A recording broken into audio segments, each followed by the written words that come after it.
السلام علیکم ورحمۃ اللہ وبرکاتہ۔ محترم ناظرین، آل انڈیا مسلم پرسنل لا بورڈ کے سوشل میڈیا ڈیسک میں آپ حضرات کا خیر مقدم ہے۔ روبرو کے عنوان سے نشر ہونے والے اس تیسرے انٹرویو میں آج کے ہمارے مہمان خصوصی حضرت مولانا مفتی عتیق احمد بستوی صاحب دامت برکاتہم، کنوینر دارالقضاء کمیٹی آل انڈیا مسلم پرسنل لا بورڈ اور استاد حدیث و فقہ دارالعلوم ندوۃ العلماء لکھنؤ کا اس تیسرے انٹرویو میں خیر مقدم ہے۔ ہمارے آج کے مہمان خصوصی سے ہمارا سب سے پہلا سوال یہ ہے کہ ہم مسلمان بحیثیت ہندوستانی ہونے کے آئین ہند پر مکمل اعتماد رکھتے ہیں۔ جب ہمیں آئین ہند پر مکمل اعتماد ہے، پھر ہمیں دارالقضاء کی ضرورت کیوں پڑ رہی ہے؟ بسم اللہ الرحمن الرحیم۔ آپ نے بہت اہم سوال کیا ہے، اور اس سوال کا جواب نہ صرف مسلمانوں کو بلکہ ہمارے جو ہندو بھائی ہیں یا سکھ ہیں ان سب کو معلوم ہونا چاہیے۔ بات یہ ہے کہ خود ہمارے دستور نے یہاں کے رہنے والوں کو، یہاں کے باشندوں کو اپنے مذہب پر عمل کرنے کی آزادی دی۔ مذہب کو اختیار کرنا، مذہب پر عمل کرنا اور مذہب کے لیے ادارے تشکیل کرنا، یہ ہمارے بنیادی حقوق میں شامل ہے جو دستور ہند کی بنیادی دفعات میں ہے۔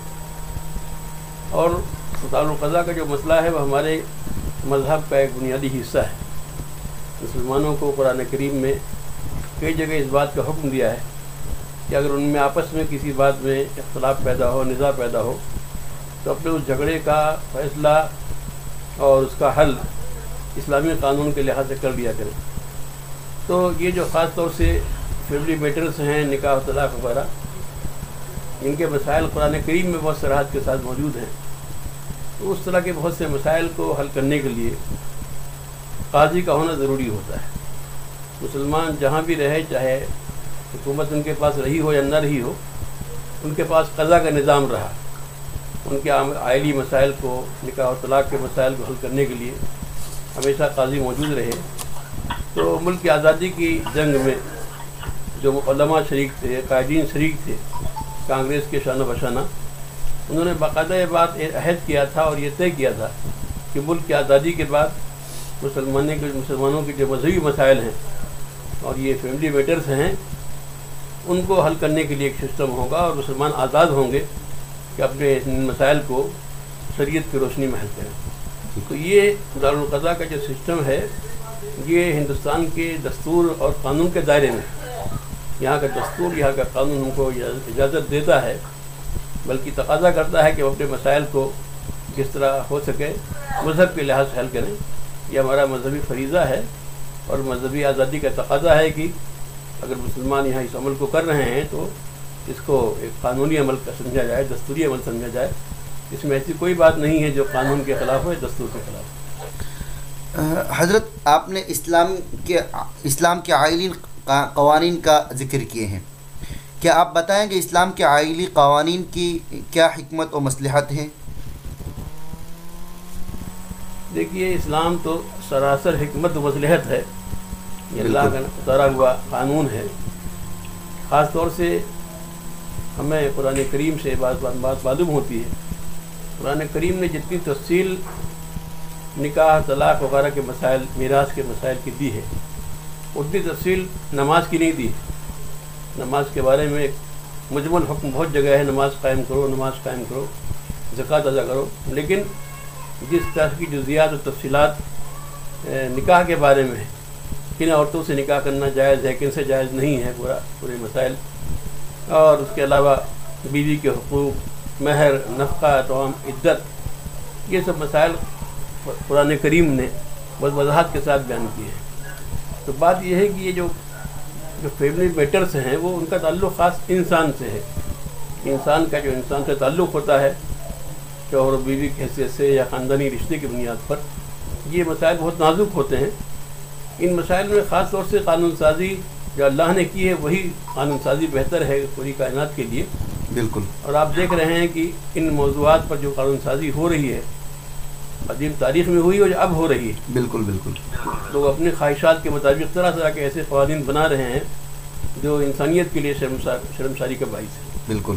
اب ہمارے ملک میں خود جو فیصلے سپریم کورٹ کے بعد آئے ہیں، ہم جنسی کا فیصلہ، اسی کے علاوہ شادی شدہ عورتوں کا کسی اور سے تعلق، یہ سب چیزیں ایسی ہیں کہ ایک عام کامن سینس جو ہے اس کا انکار کرتی ہے کہ یہ غلط بات ہے. بالکل. لیکن ایک لابی ہے جو حاوی ہو گئی ہے، اور اس کی بنیاد پر قانون بھی ایسے بن رہے ہیں بعض، اور اس طرح کے فیصلے بھی ہو رہے ہیں. تو اسلام نے جو ہم کو نظام دیا ہے، انسانوں کو نظام دیا ہے فیملی میٹرز کا، نکاح کا، طلاق کا، میراث کا، سب سے بہتر نظام وہی ہے.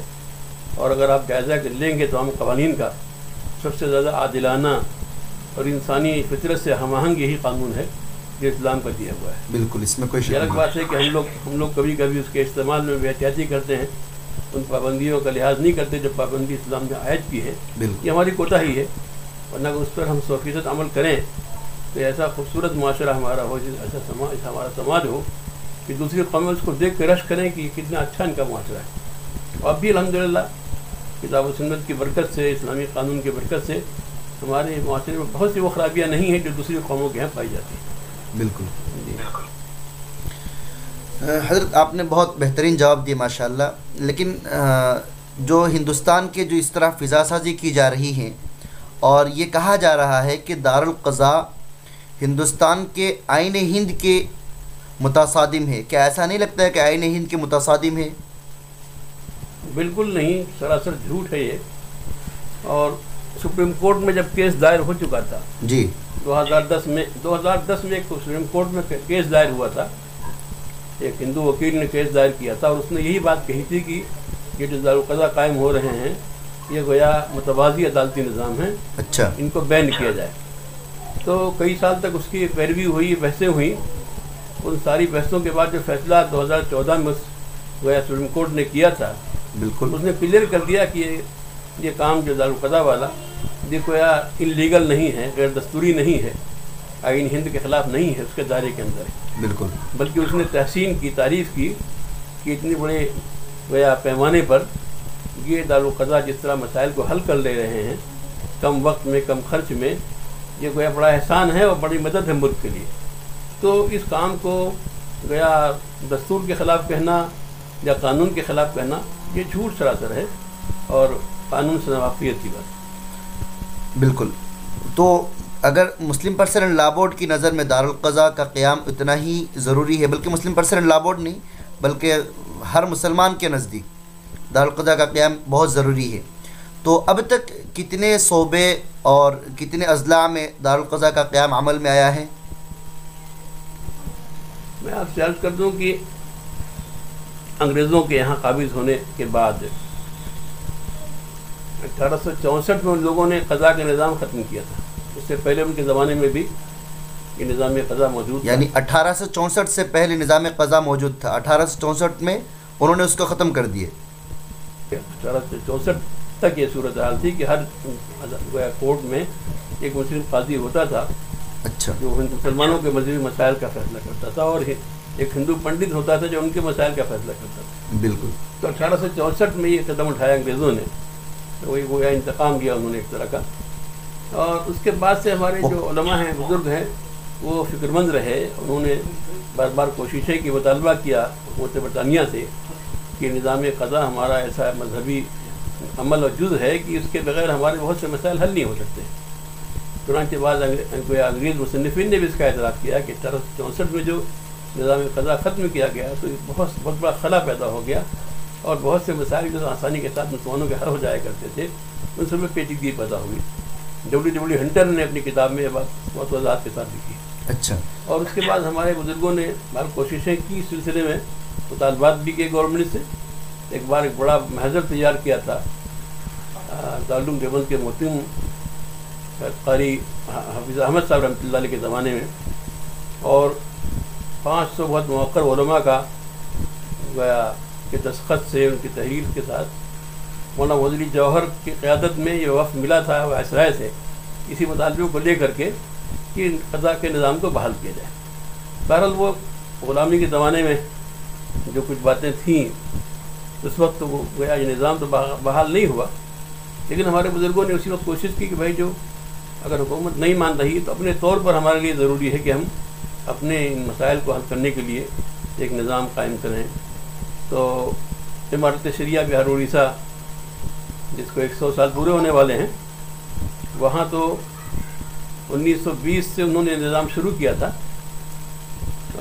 اور الحمدللہ پورے صوبے میں، بہار میں، اڑیسہ میں، جھارکھنڈ میں، 3 صوبوں میں ان کے تحت دارالقضاء کا نظام پھیلا ہوا ہے. تقریباً ہر ڈسٹرکٹ میں یہ نظام موجود ہے. ایسے ہی آل انڈیا مسلم پرسنل لا بورڈ کی تحریک پر اور اس کے زور دینے پر صوبہ آسام میں بھی عمارت شریعہ قائم ہے، اور اس کے تحت دارالقضاء کا پورا سسٹم قائم ہے، اور بھی کئی صوبے اس طرح کے. بورڈ نے پہلے یہی کوشش کی کہ یہ کام اپنے ہاتھ میں ہم نہ لیں، بلکہ مسلمانوں کو متوجہ کریں کہ اپنے اپنے علاقوں میں وہ دارالقضاء کا نظام قائم کریں. تو بورڈ نے یہ محسوس کیا کہ اپیل کرنے سے زیادہ کثرت کاموں کی نہیں پڑ رہی ہے، بہت سے صوبے خالی ہیں اس کام سے. تو یہ سمجھتا ہوں کہ 1993 میں بورڈ نے فیصلہ کیا کہ جن صوبوں میں دارالقضاء نہیں ہیں سرے سے، یا جن اضلاع میں یا برائے نام ہیں، عملی طور پر متحرک نہیں ہیں، تو وہاں بورڈ کی طرف سے دارالقضاء قائم کرنے کی کوشش کی جائے. تو الحمدللہ رفتہ رفتہ یہ تحریک آگے بڑھ رہی ہے الحمدللہ. اور کئی صوبوں میں تو کرناٹکا کے اندر بھی عمارت شریعہ ہے، اس کے تحت دارالقضاء مسلم مقامات پر قائم ہے، آندھرا پردیش میں ہے.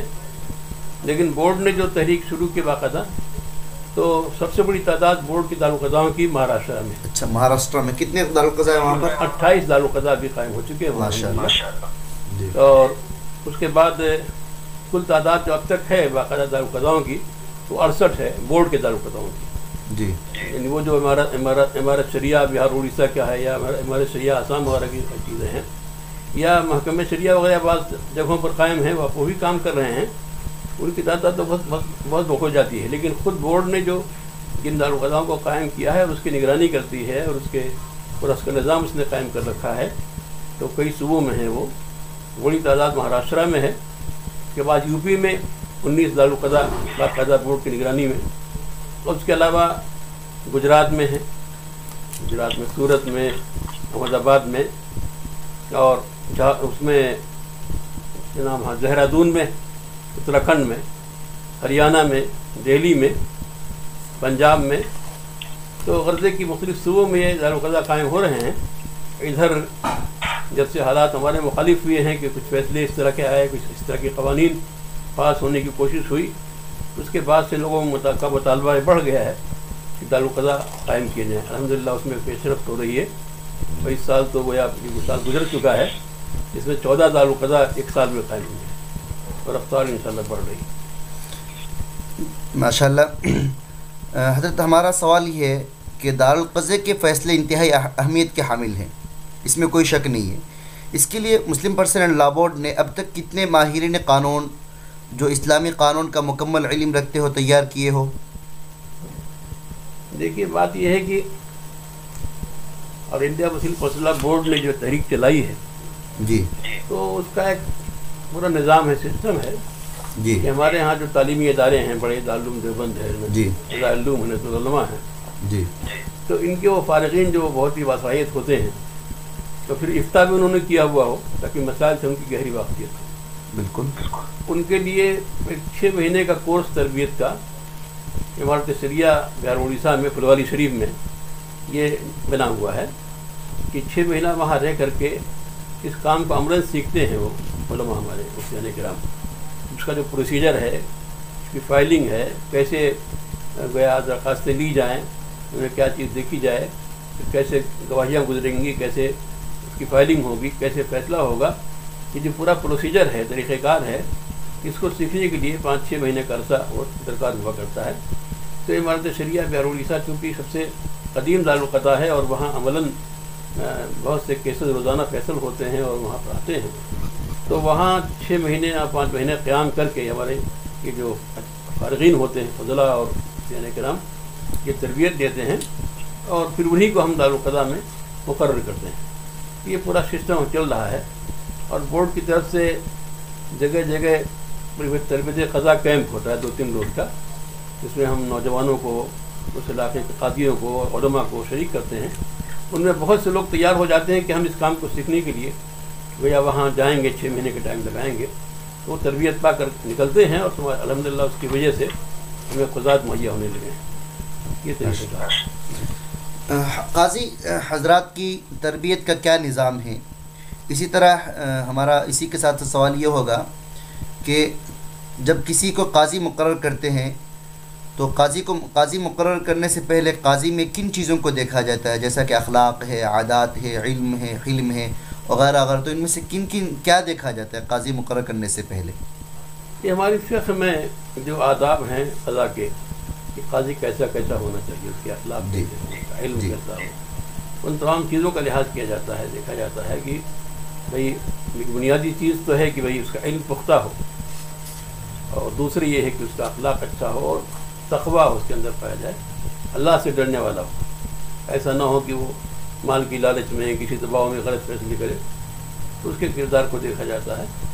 تو جو شرطیں ہمارے کتب فقہ میں قاضی کے لیے مذکور ہیں کتاب و سنت کی روشنی میں، ان کو ہم دیکھتے ہیں، اور اس کے بعد وقتاً فوقتاً تربیت کے نظام بھی ہم کرتے ہیں۔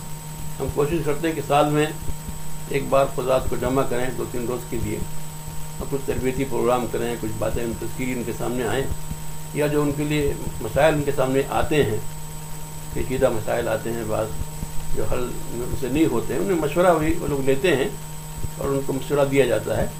ایک پورا مکمل ایک سسٹم ہے جس سے وہ جڑے ہوئے ہیں۔ پھر دارالقضا جہاں قائم ہے، ان دارالقضاؤں کو جائزہ بھی لیا جاتا ہے کہ جو مقدمات وہاں آتے ہیں کیسی کارروائی ہو رہی ہے، صحیح انداز سے کام چل رہا ہے نہیں ہو رہا ہے۔ کوئی شکایت کسی کو اگر ہے تو اس شکایت بھیج سکتا ہے۔ یہ تقرری جو ہوتی ہے قاضی کی، یہ مسلم پسندہ بورڈ کے صدر کی طرف سے، اور انڈیا مسلم پسندہ بورڈ کے صدر کی حیثیت گویا کی طرح سے امیر کی ہے، اور ان کی طرف سے گویا یہ نامزدگی ہوتی ہے دارالقضا کمیٹی کی سفارش سے اور بورڈ کی جنرل سیکرٹری حضرت مولانا علی حمانی صاحب کے مشورے سے۔ تو اس انداز سے یہ کام الحمدللہ چل رہا ہے، اور جائزے کا بھی پورا نظام ہے۔ تو اللہ کا فضل ہے کہ اب تک تو کام اچھی نہج پہ چل رہا ہے، اور امید کرتے ہیں کہ اور آگے بڑھے گی ماشاء اللہ۔ حضرت دارالقضا میں کس قسم کے مسائل زیادہ تر پیش آتے ہیں؟ عموماً جو مسائل پیش آتے ہیں، اس سے یہ سمجھیے کہ عام طور سے تو زیادہ یہ جو فیملی میٹرز ہیں، طلاق کے مسائل ہیں، خلا وغیرہ ہے، میراث کے مسائل بھی آ جاتے ہیں، جی، اور کچھ جائیداد کے مسائل بھی آتے ہیں، لیکن اکثر مسائل تو گویا وہی جو فیملی لا سے متعلق ہیں، نکاح طلاق وغیرہ سے متعلق ہیں۔ اور اس میں جو لوگ معاملہ لے کے آتے ہیں 95% عورتیں ہوتی ہیں اچھا، جو اپنے مسائل کو لے کے آتی ہیں۔ آپ اس کو ذرا واضح انداز میں بیان کریں گے، جو عورتیں جو لے کر آتی ہیں وہ کیا لے کر آتی ہیں؟ جی، اب لے کے آتی ہیں کہ مان لیجیے شوہر ہمارے حقوق ادا نہیں کر رہا ہے، اتنے دنوں سے لے نہیں گیا ہم کو، ہمارے خرچ نہیں ادا کر رہا ہے، یا یہ ظلم کر رہا ہے، وہ ظلم کر رہا ہے، جو بھی شکایتیں اس کو ہوتی ہیں اس کو لے کر کے آتے ہیں۔ عورتیں آتی ہیں 90-95% تو آنے والی عورتیں ہیں جو ان معاملات کو لے کر کے آتی ہیں، اور الحمدللہ دارالقضا کی کوشش سے، محنت سے ان کے مسائل حل ہوتے ہیں، ان کے شوہر کو طلب کیا جاتا ہے۔ اگر صرف اتنی سی بات ہے کہ بھئی کچھ کوتاہی کو کر رہا ہے، وہ حقوق نہیں ادا کر رہا ہے، تو اس کو سب فرمائش کی جاتی ہے، کچھ طے کیا جاتا ہے کہ تمہیں اس طرح سے معاملہ کرنا ہے ان کے ساتھ۔ تو آپ کو خوشی ہوگی کہ جو معاملات آتے ہیں دارالقضا میں، اس میں تقریباً 85% 90% معاملات تو دونوں فریقوں کی رضامندی سے طے ہو جاتے ہیں، یعنی صلح ہو جاتی ہے ان کے درمیان۔ قاضی کو فیصلے کی ضرورت نہیں پیش آتی، بلکہ فریقین خود کسی نہ کسی بات پر متفق ہو جاتے ہیں۔ تو بہت بڑی شرح ہے یہ کہ 80-90% معاملات میں دونوں فریقوں کی رضامندی سے معاملہ حل ہو جاتا ہے۔ مشکل سے 10-15% ایسے معاملات ہوتے ہوں گے جن میں پوری کارروائی کرنے کے بعد فیصلہ قاضی کرنا پڑتا ہے، اس لیے کہ فریقین کسی بات پر راضی نہیں تھے۔ تو اہم بات یہ ہے کہ میں سمجھتا ہوں کہ دارالقضا کے ذریعے سے جو عورتوں کی مشکلات حل ہو رہی ہیں وہ بہت زیادہ ہیں، اور ان کو سہولتیں فراہم ہو رہی ہیں۔ اگر وہ عدالت میں جائیں تو اسی معاملے کو حل کرنے میں کتنی مدت خرچ ہوگی، کتنا پیسہ خرچ ہوگا، جو ہمارا عدالتی نظام ہے، فیملی کورٹ میں جائیں، کہیں بھی جائیں، تو 2-4 سال 6 سال، اور پیسہ تو اس میں کوئی حد ہی نہیں کتنا پیسہ خرچ ہوگا. یہاں عام طور سے 1-2 پیشیوں میں معاملہ حل ہو جاتا ہے. اوسط جو ہے 2-3 مہینے کا اوسط ہوتا ہے ایک معاملے کا حل ہونے میں، اس سے زیادہ نہیں لگتا ہے. تو اس طرح سے پیسے کی بچت ہے، وقت کی بچت ہے، اور اپنی دین و ایمان کی بچت ہے. تو الحمدللہ رجحان مسلمانوں میں تیزی کے ساتھ بڑھ رہا ہے کہ اپنے معاملات کو دارالقضاء میں لا کر کے اس کو حل کریں. اس لیے کہ یہ دارالقضاء میں آنے کے بعد ان کو آپس میں ایک ساتھ بیٹھنے کا، صلح کا موقع ملتا ہے، ایک دوسرے کی بات سننے کا موقع ملتا ہے. تو 80-90% معاملات اسی انداز سے الحمدللہ ان کے حل ہو جاتے ہیں صلح کے ذریعے سے. اور اللہ کا فضل ہے، جو فیصلے ہوتے ہیں وہ نافذ ہوتے ہیں. یعنی بہت یعنی فیصلوں کا نفاذ ہوتا ہے. اگرچہ ہمارے پاس طاقت کوئی نہیں ہے، فورس نہیں ہے، لیکن مسلمان اپنے ایمانی جذبے کی بنیاد پر جب ان کو کوئی فیصلہ کسی معاملے میں ہو جاتا ہے کہ دارالقضاء نے فیصلہ کر دیا، قاضی کا فیصلہ ہو گیا، تو جس کے حق میں ہوا وہ تو قبول کرتا ہی ہے، جس کے خلاف ہوا وہ بھی قبول کرتا ہے. یعنی آپ یوں کہنا چاہیں گے کہ مسلم پرسنل لا بورڈ کے دارالقضاء کا جو بھی فیصلہ ہوتا ہے ان پر مسلمانوں کا مکمل اعتماد ہے؟ الحمدللہ اعتماد ہے، اور اس کو قبول کرتے ہیں. بہت شاذ و نادر کوئی ایسا کیس ہوتا ہے کہ کوئی فریق کورٹ میں جائے، ایسا بھی بعض واقعات ہوتے ہیں.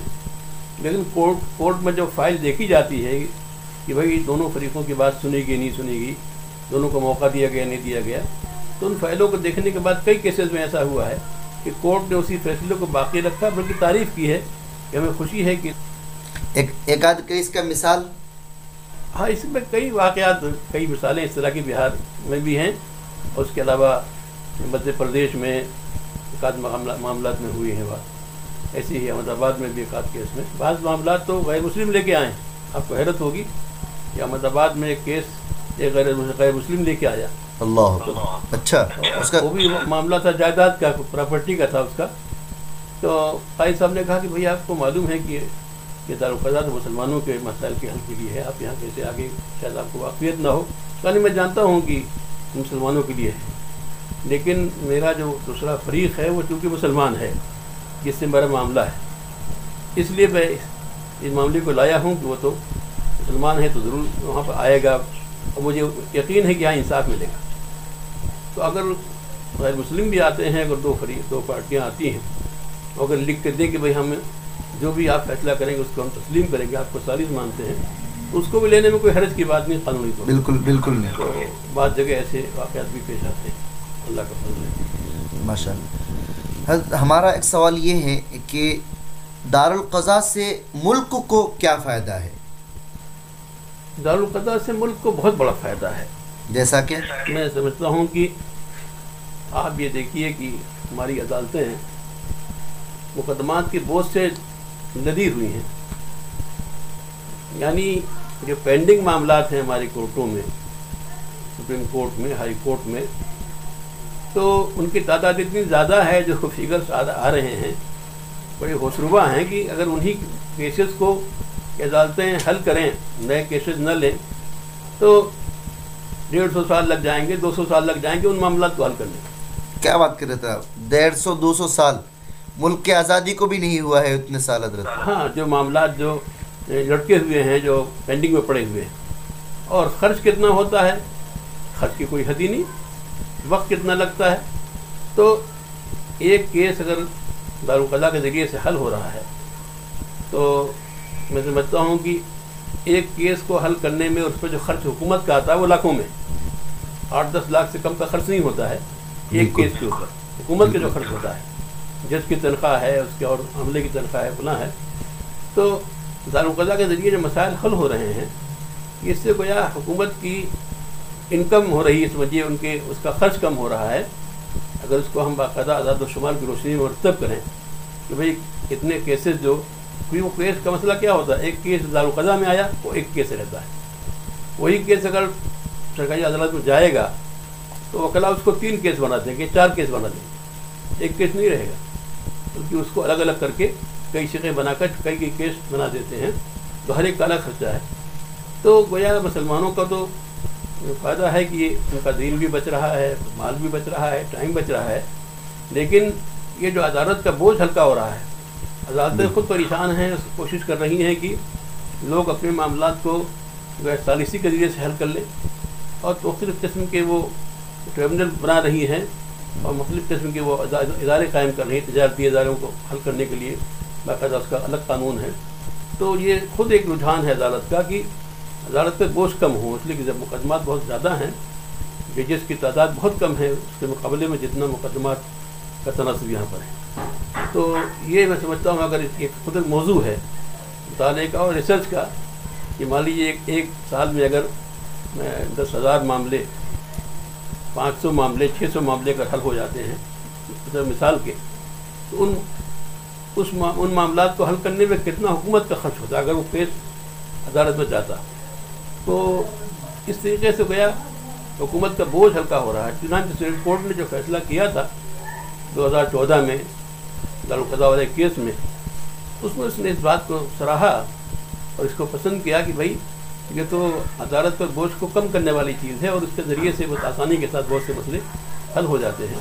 تو میں سمجھتا ہوں کہ بہت بڑا تعاون ہے پورے ملک کے ساتھ یہ، اور یہاں کے اقتصادیات کے ساتھ۔ جی ماشاءاللہ آپ نے حضرت بہت ہی بہترین جوابات دیے ہیں، اور آج کا یہ انٹرویو کا وقت ختم ہونے جا رہا ہے، تو وقت سے ختم ہونے سے پہلے میں آپ سے یہ درخواست کرنا چاہوں گا کہ آپ آج اس پلیٹ فارم کے ذریعے ملک و ملت کو کیا پیغام دینا چاہیں گے؟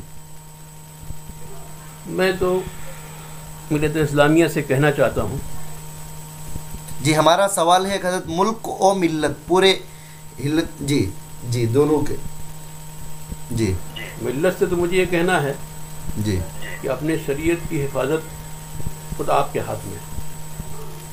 اگر آپ طے کر لیں کہ ہمیں شریعت پہ چلنا ہے اور اپنے مسائل کو شریعت کی روشنی میں حل کرنا ہے، تو کوئی بھی حکومت اور کوئی بھی عدالت آپ کے شریعتوں میں داخل نہیں کر سکتی، بالکل نہیں کر سکتی۔ اگر آپ طے کر لیں اس بات کو۔ معاملات اگر پیدا ہوتے ہیں تو شریعت کے لحاظ سے اس کو حل کیجیے، بالکل ائمہ کے ذریعے سے، علماء کے ذریعے سے، مفتیان کلام کے ذریعے سے۔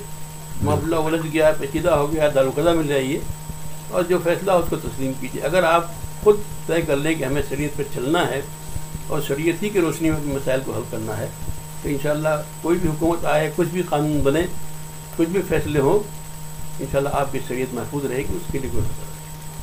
اور ملک کو میں پیغام دینا چاہتا ہوں، ملک کے تمام باشندوں کو، کہ اگر اس ملک کو آگے بڑھنا ہے، ترقی کرنا ہے، اور اس ملک میں جو امکانات ہیں آگے بڑھنے کے اس کا استعمال کرنا ہے، تو اس کی ضرورت ہے کہ جتنے بھی یہاں پر قومیں بستی ہیں، اقلیتیں، خاص طور سے مذہبی اقلیتیں ہوں، لسانی اقلیتیں ہوں، ان سب کو مطمئن کرنے کی کوشش کی جائے، ان کے حقوق کو ادا کرنے کی کوشش کی جائے۔ اگر ان کے ساتھ ظلم ہوگا، ان کے حقوق پامال کیے جائیں گے، ان کے مذہب میں مداخلت ہوگی، تو اس سے گویا ماحول خراب ہوگا، کشاکش پیدا ہوگی، آپس کا تناؤ بڑھے گا، اس کے نتیجے میں ملک ترقی نہیں کر پائے گا اور پیچھے کی طرف لوٹے گا۔ اس لیے ملک کی بھلائی اسی میں ہے، ساری قوموں کی بھلائی اسی میں ہے کہ اس ملک میں بھائی چارے کا ماحول پیدا کریں اور ایسے اقدامات سے حکومت کو روکیں جن اقدامات کے نتیجے میں کسی بھی کمیونٹی میں نفرت پیدا ہو، مایوسی پیدا ہو اور مظلوم ہونے کا احساس پیدا ہو۔ یہ پیغام میں دینا چاہتا ہوں پورے ملک کے باشندوں کو، چاہے کوئی بھی۔ ماشاءاللہ آپ نے ہمارے لیے بہت قیمتی وقت دیے ہیں۔ ہم اپنے ناظرین بالخصوص ہمارے آج کے مہمان خصوصی حضرت مولانا مفتی عتیق احمد صاحب دامت فیوزہم سے دل کی عامی گہرائی سے شکریہ ادا کرتے ہیں، اور امید کرتے ہیں کہ انشاءاللہ آئندہ بھی ہمارے ناظرین ہمارے ساتھ رہیں گے اور ہمارے اس انٹرویو کا سلسلہ جو ہے اس پر انشاءاللہ شریک رہیں گے۔ حضرت سے ہم آج کے لیے اجازت چاہتے ہیں۔ میں بھی شکر گزار ہوں کہ آپ نے یہ سب نظم کیا انٹرویو کا، انشاءاللہ آپ کے ذریعے سے